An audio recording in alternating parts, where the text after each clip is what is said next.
Hi guys, how are you doing today? Oh, let me turn down this TV really quick.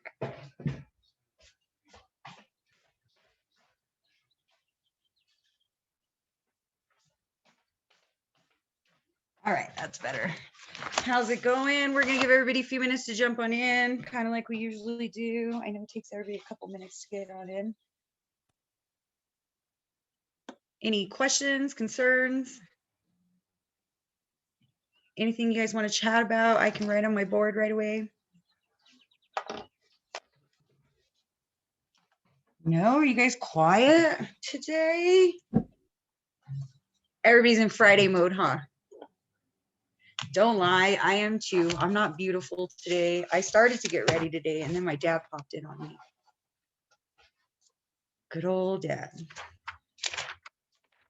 All right, let's see. Pop open to chapter 10.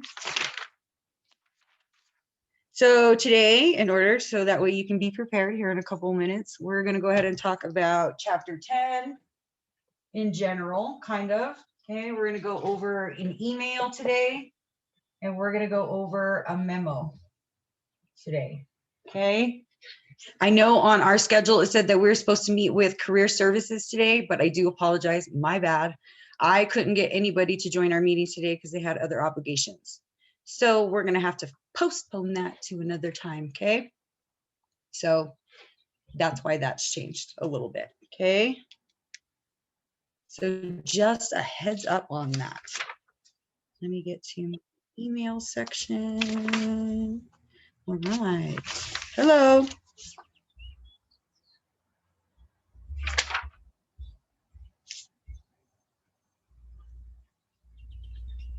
What time is it? 1:03. I think we can get started.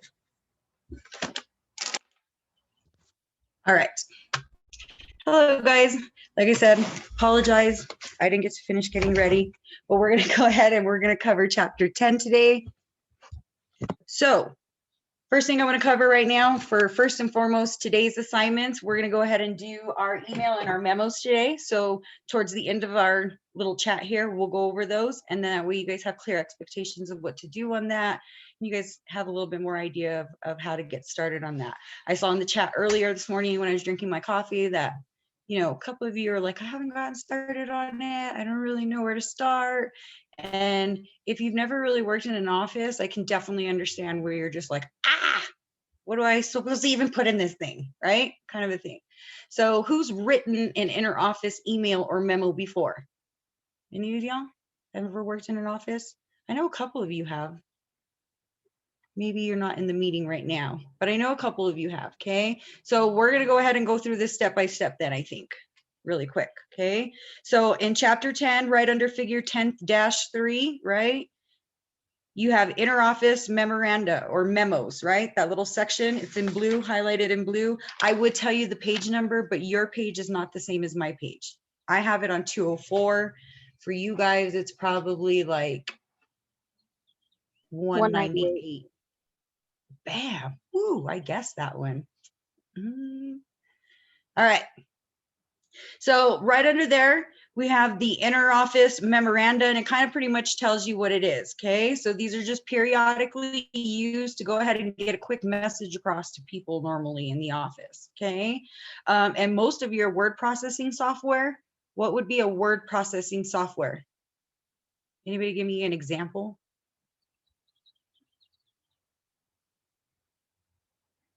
Microsoft Word. Bam, Word, right? Word documents. Google Docs is like a Word document processing software, right? They normally, if you've ever gone in and you've ever searched around in Word a little bit, they have already pre-made outlines for certain things, right? For a letter, they already have, what do they call them? Templates. That's the word I'm looking for. Okay, they have templates. So if you click on memo, it's going to pop up that template for you, right? And it's going to pretty much have this format, just like in your book, right? This is going to be important for you guys to remember if you're taking notes, okay? So it's got to have a to, it's got to have a from, it's got to have a date, and it's got to have a subject. Okay. And that's relative. Remember, I told you about Mad Libs. You're just filling in the blanks. It's relatively easy to fill in the blanks. Who are you sending it to? Right? Who is it from? What is the date? What is the subject? What are we talking about? Are we having construction in the parking lot? Do you need to get all your crap out of the refrigerator in the break room because it stinks? Okay, that one comes up a lot. We resorted to giving everybody a schedule. You have to clean the break room on this day every month. We have signs up there. Right? Your mother doesn't work here. Yeah, your mother doesn't work here. Yeah. Yeah, That's at my clinic. right. My dental hygienist friend is here. She's laughing at me because she's like, "Yup." Okay. So usually these are traditionally done in all capital letters, okay, but sometimes it's hit and miss here anymore nowadays, okay? It's kind of expanding. Things are ever changing, okay? So these are usually done in email blasts now, right? And so when we're making sure that we're using electronic communication such as emails and memos and stuff like that, we have to protect our patient information, okay? You can't be sharing details and emailing patients, confidential information without their permissions. Okay, got to have that signed release. Okay, so your emails, again, once you have that signed release, you want to double check the address of who you're sending it to, right? Because you don't want to miscommunicate that and send it to a different email address, and somebody else get a hold of somebody's personal health information. Make sense? That's a security measure that we use to protect that while we're using electronic medical records. Okay, it's really important. All right. Now for your emails, same thing with your emails. It's got to have a certain setup. Okay. You've pretty much got to have the same thing: to, from, date, subject, your body of information. Make sure that you're looking at the figures in your book in this chapter, chapter 10. They give you examples of a block style letter with punctuation. They give you examples of a memo. They give you examples of 10-7 is an example of a memo. Okay. They give you an example of email consent form. Read it, understand it. What is in that? What is it telling the patient? What are they signing? You're going to have to explain that to a patient one day. And I don't know how many of y'all have ever gone to the office, doctor's office. Do they really explain it? Does anybody really take the time to explain it to you anymore? Have you ever noticed? Hit and miss. I'm telling you, I have been a patient. I have been inpatient for long periods of time, hospitalized. Okay. It's very hit and miss. You get the good ones that will actually explain this paper to you because they actually know what it means. Read it, guys. Okay. It's pretty simple. I know it seems like fill in the blanks, patient sign here. You need to sign this. Why do they need to sign it? Okay. That's important. Managing your emails, make sure that you're always checking your work email. Okay. Here at the school in your program, I expect you to be checking your email every day, right? That was in my guidelines. Check your email, check your announcements, check your grades every day. Okay. I have this really high expectation of getting every single student in my class an A. Go figure. Okay. So that's why I expect you to check those things. Same thing at work. They're going to expect you to check your email every day. And the reason being is sometimes they're sending you continuing education credits that you need to get in order to work in that office specifically. Right? Or maybe there is yearly training that is being sent to your box that you need to complete within 30 days. So then that way they can prove that they've trained you on OSHA, on that OSHA change for the year or what have you. Okay. There's many different reasons. Maybe you're waiting on that prior authorization from Blue Cross Blue Shield and they sent it to your work email for that patient. You get what I'm saying? So it's got to be checked every day. So that's why we try to get you in the habit of checking it every day now, every day. Okay. I've even gone so far, I check my personal email every day now because it's still just as important. Okay. So your tools for editing and proofreading, this is going to be important for your assignments today, okay? Remember I told you a while back, I want you guys to use that race writing strategy when you're answering my questions. We are of higher education now, okay? Right? We've got to prove to our accreditors that you guys are educated and you're able to discuss these verbally and written, okay?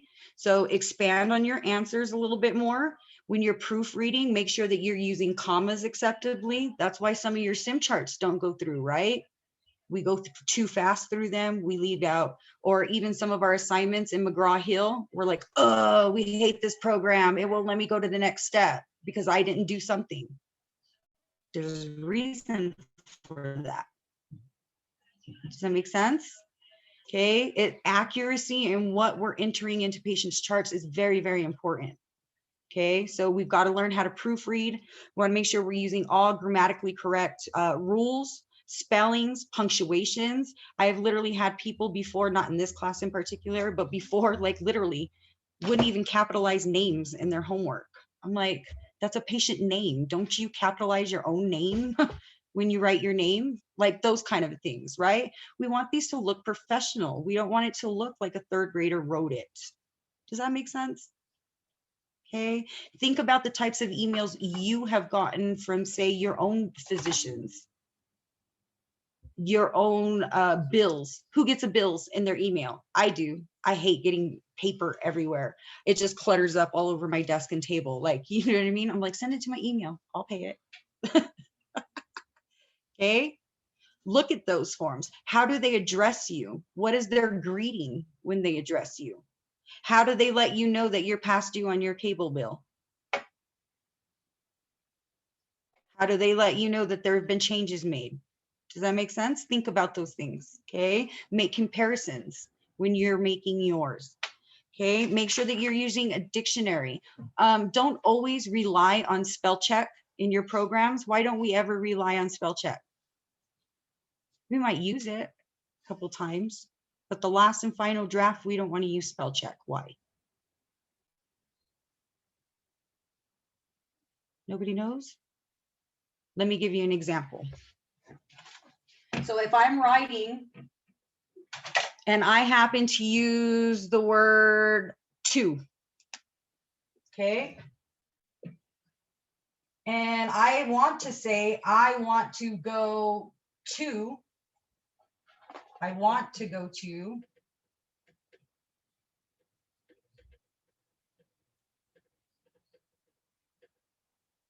bed, let's say, okay? I want to go to bed, but I use to, T-O-O, instead of to, T-O. Spell check's not going to tell me that's wrong. Do you get what I'm saying? It's not going to tell me that that's wrong because I spelled to correctly. Did I not? I spelled to correctly. Who's going to argue with me?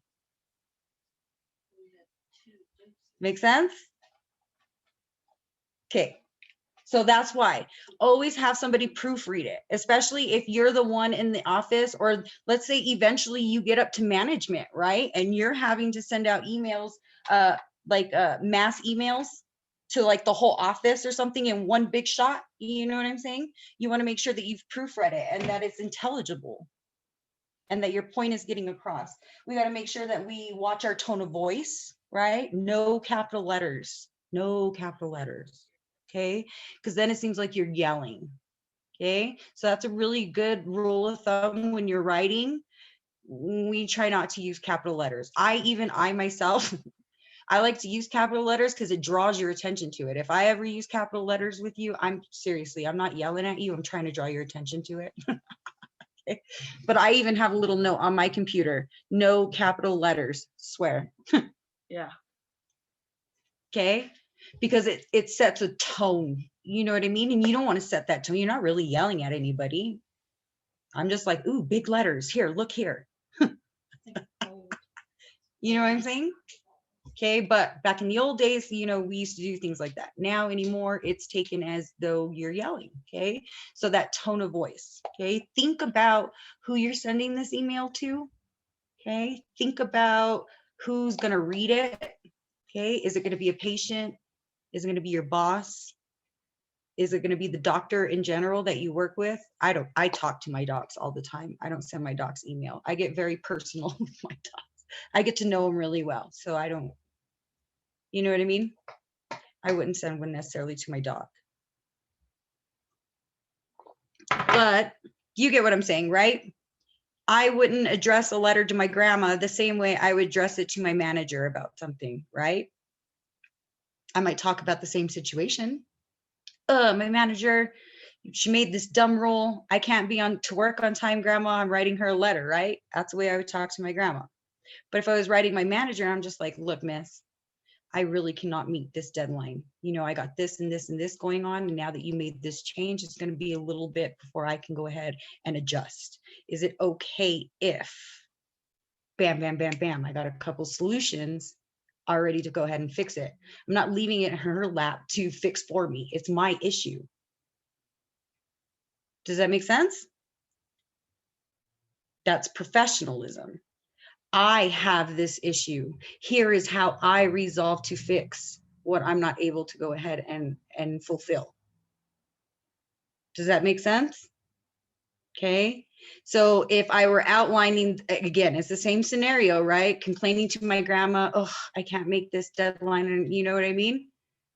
Or I'm going to tell my manager about it and professionally put it in a different point of view. So then that way I can go ahead and make arrangements. Does that make sense? Two different people, two different tones, two different ways of addressing the situation. Make sense? All right. So what time is it? 1:17. I'm not trying to hold you guys up too long. I'm going to go ahead and share my screen. So those are the kind of things you're going to look at in your chapter 10. Go through the addition process. Make sure that you're using the correct language. You have the correct content. Okay. Always make sure you're stating your purpose. Discuss one topic at a time. When you're changing your paragraphs or your topics or ideas, you always want to make sure you're indenting, right? Starting a new paragraph. Stick to your subjects. All right. So the first one I have pulled up here is going to be our email correspondence. Who's already gone ahead and taken a look at this, even if you haven't gotten started? I see you. Thank you guys. Thank you guys. All right. So what sort of questions did you have? I saw a couple of you guys had questions. What was stumping you from getting started before we dive into it?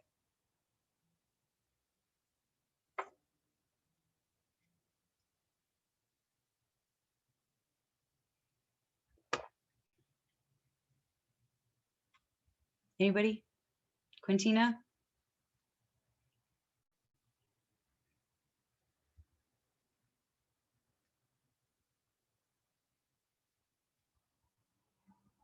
What kind of prevented you from wanting to get started on this?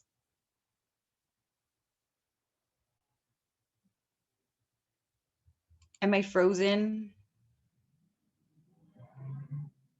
I could hear you. Okay. Hello. I see like 3 of you that had questions about it. Don't make me call you out. I can get petty real quick. Let me see here. Let me pull up our chat.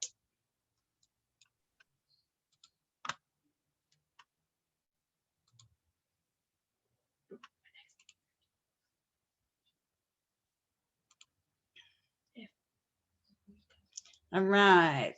So how come you haven't even started on it yet, Maria? I was just like saying, I hadn't even started on it, or else I would have maybe had something that I could have, some suggestions or something. I don't know, but I just haven't started on that one because I did the memo already. That's the one I did. Oh, okay. So I thought something was stopping you, like you were confused, kind of a thing, but nothing No, like but I that. You just think, haven't even opened it yet. Yeah, no, but I think it was somebody else. Let me look. Quintina, I think, was saying I don't that know she how to doesn't. start it off. Like you like an opening? Yes. Is that what you mean? All right. See, there we go. So that gives me some little bit of insight to go ahead and clarify for you guys. What else?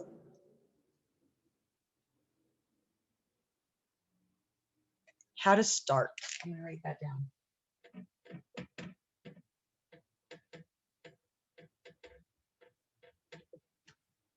Anything else? No? All right. Well, I'm just going to run through this really quick because we're running out of time and I still want to go through the memo kind of a thing. Okay. So go ahead and if you're taking notes, now's a good time. Okay. So the objective is outlined here. Your objective here is clearly to, in this exercise, transform a significant amount of information into an appropriate email correspondence. Okay. This is going to make sure that you're relaying your message accurately to your receiver and prepare your reader for continued communications. In other words, you're expecting a response back, right? Continued communications. So we want to make sure that we're conveying our message accurately and that you're preparing your reader to communicate back with you, okay, on the topic. So you're going to read through this information in your textbook, okay? I don't know if it's chapter 48 or I'm sorry, page 48. Let me double check here. Let me see if it's my 48 or your 48. I think it's my 48, but it's going to be chapter 4, okay? And it's going to be types of communication, and it's going to be learning objective 4.3. Remember I taught you how to read your book and you look for the little blue L0 4.3 in the reading? This gives you some hints on how to go ahead and communicate and create positive verbal communication. Okay. And even when you're writing, okay, these are some things that you can think about. Okay. Maybe considering the patient's needs. What exactly are we sending the reader? Does that make sense? All right. So the body of your email is going to be no more really than 75 words. Okay. We got to make our point, get in, get out. Okay. So an example, this paragraph is 60 words. Please compose an email from the following scenario. So this objective right here is 60 words in length. Make sense? Gives you an idea of how your letters, how long it, or your email is going to be. Sorry. Okay, so here's the scenario. You work as a medical administrative assistant for Rio Grande Pediatric Therapy, wherein occupational and speech therapy services are given or rendered. Okay. And these are rendered to children with developmental disabilities. You are somewhat new and you're finding it quite challenging to acquire your new job responsibilities in such a high traffic clinic. You're overwhelmed. Okay. Make sense? It's a high traffic clinic. Keep that in mind, okay? Rio Grande Pediatric Therapy is new to Albuquerque and is already becoming quite reputable with the community. In other words, people are starting to like them, okay? New referrals are arriving via fax, phone, and walk-ins. Although you have only been in the position for 4 months, you feel that the current process to intake new clients is not working and your workload is starting to back up, right? Starting to overwhelm you, okay? Your coworkers are untrained. Okay. Maybe they're not the best in what they do. We got those slackers, right? Don't take initiative to do certain things, right? And you feel they're not very hard workers. In other words, they don't do anything that they're not told, right? Just because it's, you know, posted to the board, they didn't read it. Make sense? They're out there, people. They're out there. They are only willing to do the minimum necessary and then clock out exactly at 5 p.m., leaving their works unfinished. The clinic's billing department is starting to complain about inaccuracies of the patient demographics that are affecting their claims. You're not getting billed proper. You're not billing properly. You're not getting paid because things people are entering in charts is not accurate. It's not being double checked. Okay. You are worried that you are going to be held accountable for the incomplete work and are feeling stress of the work environment increasing. However, you are a proactive thinker, right? You're like, we can fix this. That's usually the best scenario. I'm one of those people. Remember I told you, I got a solution for everything. I don't like people that have problems for every solution I give them. Mhm. I don't like working with people like that because they can't think positively. They can't just oops and move on. Okay. Remember, I told you I'm very business driven. I'm like, okay. So you need to discuss these concerns, however, right? It is time to email your boss. Miss Jaramillo is your boss. Okay.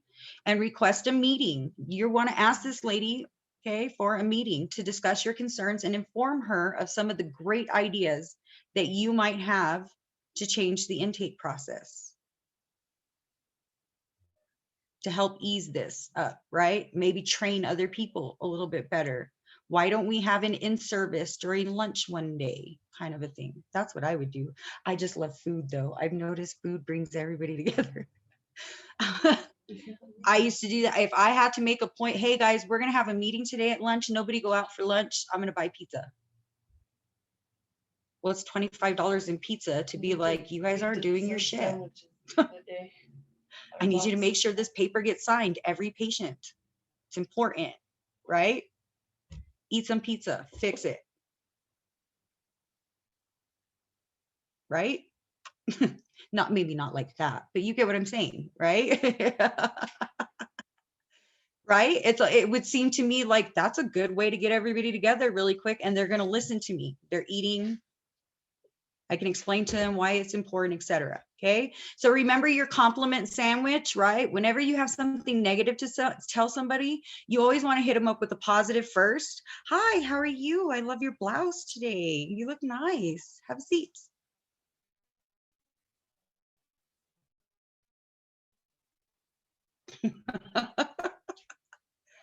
I noticed, right? Your prior authorizations are kind of, is there anything I can help you with?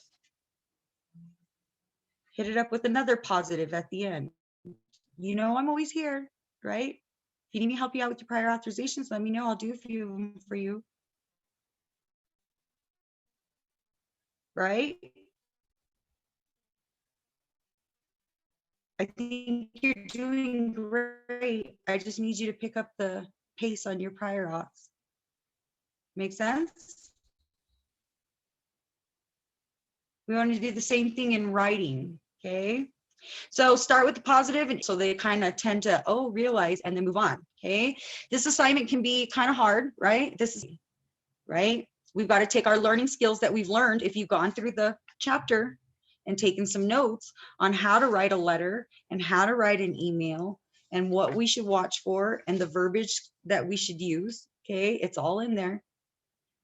You have your little rubric here, okay? If you have any questions or anything like that, just let me know. And if it goes over 75 words, I don't care. Okay, don't panic. Okay, but do at least hit that 75 word mark. Make sure again your spelling, professionalism, and parts of the email are all included. Okay, so an exemplary or full credit assignment is going to be correct spelling, more difficult words, more professional sounding, right? Grab a thesaurus, guys. Rather than saying, we noticed you haven't paid your bill. We noticed that your account has become in delinquent status. We have 30 days to go ahead and assist you with making payment arrangements. Make sense? Doesn't that sound so much better than being like, you didn't pay your bill. When are you going to pay me? Right? Get it? So correct uses of professional communication, again, a more professional way of putting it across. Okay, correct in the identification in all parts of the email, right? A to, a from, a subject, okay? A body, a signature, etc. Follow the outline in your book, right?